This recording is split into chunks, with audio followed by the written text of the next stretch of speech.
Bonjour et bienvenue si vous nous rejoignez sur Sunu Digital Media présidentiel au Cameroun.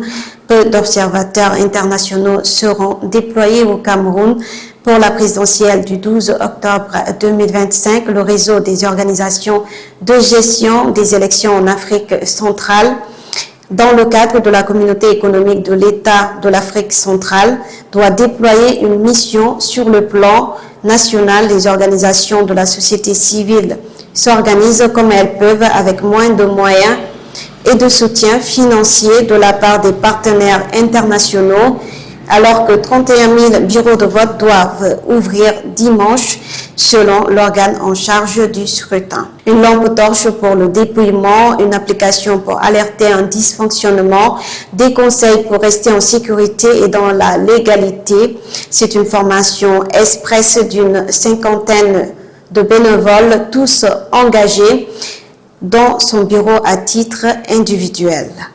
C'est être au cœur de l'action, mais maintenant, comme on le fait dans le cadre de l'observation formelle, ça nous permet de mettre un peu plus d'accent sur ce qu'on veut faire sur le terrain, estime-t-il, et ce, dans un cadre proposé par un monde à venir qui va déployer environ 800 000 observateurs contre 1350 il y a 7 ans. Des demandes d'accréditation ont été refusées par l'administration territoriale, un frein auquel s'ajoute la fin des financements de l'Union européenne et du Canada, regrette David Moukoudi, militant de cette ONG. C'est peut-être une façon de nous dire que les dés sont pipés d'avance, qu'on sait déjà comment ça va se terminer, donc mettre de l'argent sur ça pour un processus dont on connaît déjà les résultats à la fin, peut-être que c'est pas intéressant pour eux. Aïcha Makwet reste motivée. Elle va superviser plusieurs observateurs avec en tête une liste de points à surveiller tels que la position de l'isoloir placé à côté des fenêtres qui laisse quelquefois chuchoter des personnes hors de la salle pour influencer la voix de certains citoyens. Il va falloir que le citoyen soit libre de faire son choix, insiste-t-elle.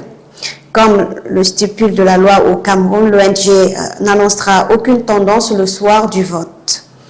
Le 12 octobre, les électeurs trouveront 12 bulletins dans les bureaux de vote, dont celui du président sortant au pouvoir depuis 1982, Paul Biya.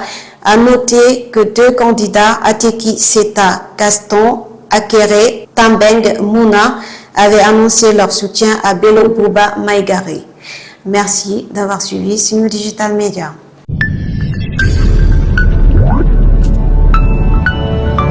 Sunu Digital Media, notre mission, votre satisfaction.